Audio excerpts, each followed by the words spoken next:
Hey guys, welcome back to my channel. So this is going to be a tutorial on how I got my black hair ash blonde with a color melt gradation. Yeah, y'all. So off top, this was hard. This was the hardest hair thing I've ever done ever. It cost almost $150, maybe more than that.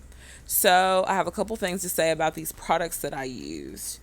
The two toners that are to the left in the clip that just went away, I replaced with these two toners on this clip. There's a reason why I did this, and I'll explain it later in the video, so don't get the two to the left. So, to the shopping list.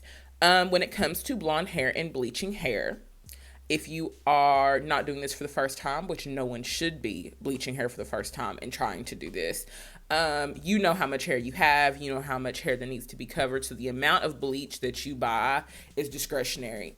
So for me, doing an older 3 bundles in a closure, I felt comfortable with the tub and the couple of packets that I had. And let me tell you guys, it was just enough. And that was cutting it way too close for my personal taste. So I'm recommending anyone doing 3 bundles in a closure type of business, you need 2 tubs of bleach. Next is your purple shampoo. That's an absolute necessity of having blonde hair. Don't think that you don't need it. Next is the developers. That 20 developer is strictly for the toners because toners operate with 20 developer. The 40s are for the bleach, and the 30 is for the bleach as well. That was not something strategic. It wasn't something on purpose. It was just I knew that I had a bottle of 30, so I wasn't going to buy another bottle of 40. But I did need all of it. And ignore that needle and thread in the center if you're not a part of Wig Gang, but it's just, a reminder for us.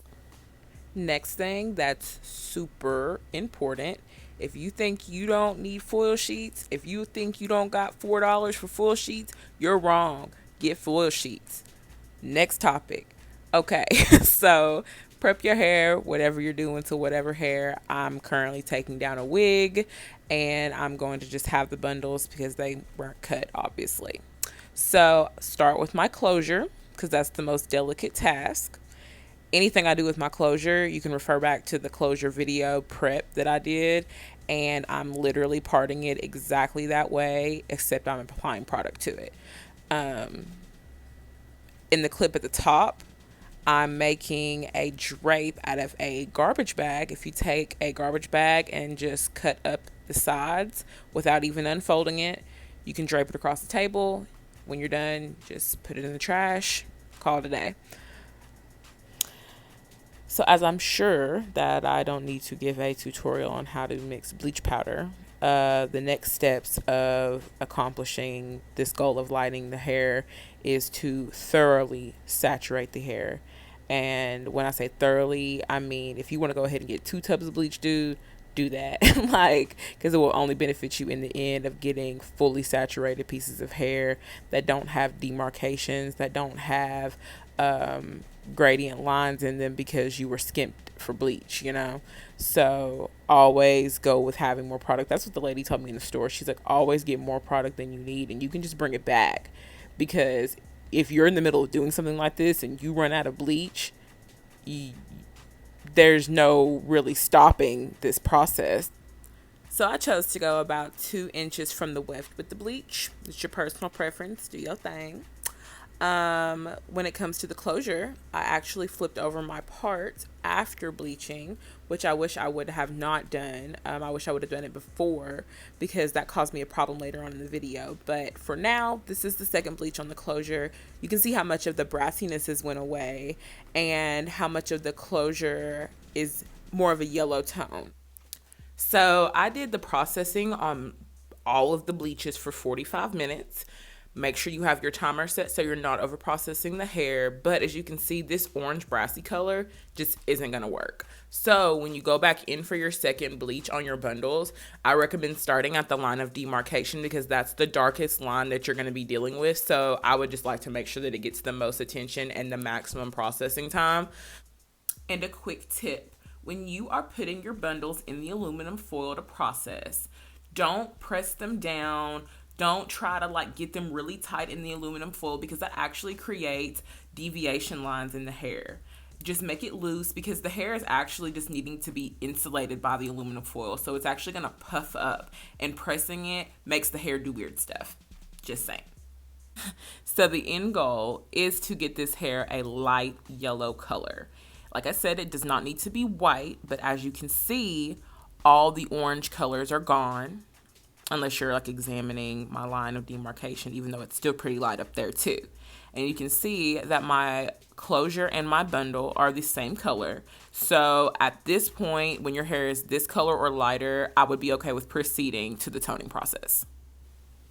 I say that way because, yes, I have told you that I bleached my hair 2 times. But if something goes wrong in your bleaching process, do not hold all your cookies to Sade said 2 bleaches. Sade is telling you light yellow hair to do this toning process. Because if it is not light yellow hair, you will be wasting your money on this toner that is very expensive because it will literally not work. With this next step, we're going strictly just T18 lightest ash blonde toners only. So I mixed all 4 of my T18s to this consistency, following the directions on the back of the box.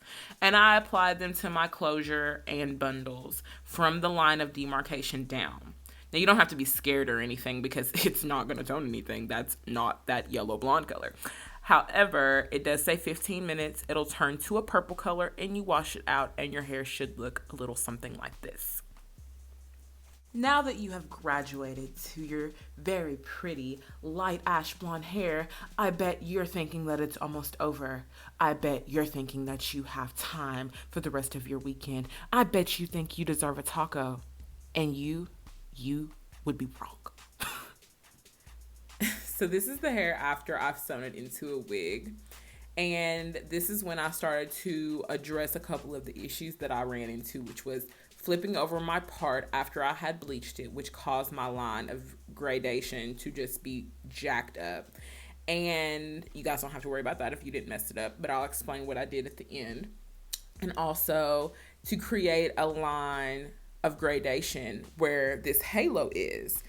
I had no idea that this was going to happen. I had no idea how to resolve this issue. All I knew is that blonde-haired people's hair doesn't look like this. So at this point, I was defeated, you guys. I was defeated by this hair. I didn't know what else to do. There was a point I thought, hey, I'm just dyeing hair blonde, but it's much more than that.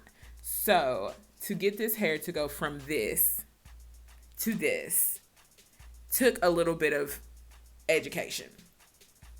I'm showing you guys a chart of the actual lightening levels of kind of blonde haired people. And we're going medium dark brown, light brown to very light blonde. Okay. Which is why we're working with our 5N and our 3N. This is where I stopped filming, guys, because truthfully, I had been defeated by this hair. But this was the easiest part. Once I figured out that this is what needed to be done, the color melt. So taking your individual pieces of hair, you're going to put the 3N at your black root, and then you're going to put the 5N at the line of demarcation. Drag it slightly downward like the blue in this photograph. That's what creates your gradation. Wrap the piece up in foil, which is so important so the other blonde doesn't get touched. You wash it out. You wash the bottom 2 times with your purple shampoo. It'll bring out that last bit of yellow. And there you have it. If you messed up your little black roots circle, I don't know what to call it, guys, and you have a couple of pieces that don't match up, what I did is I took that black dye that I've had in the video a couple times and I matched up this line because this was my mistake. I should have flipped over the closure before and this wouldn't have happened, but it corrected it. It looks great. These are the steps that I did, guys. It was so much stuff, but at the end, I'm so satisfied with how my hair looks. This is probably one of my favorite things I've done to my hair. It was so drastic, but it was still a neutral hair color. This is what we're working with. I hope you guys enjoyed this video. I hope my ending explanation sufficed. And if you have any questions, just hop in my comments. And see you guys next time on Life with Sha.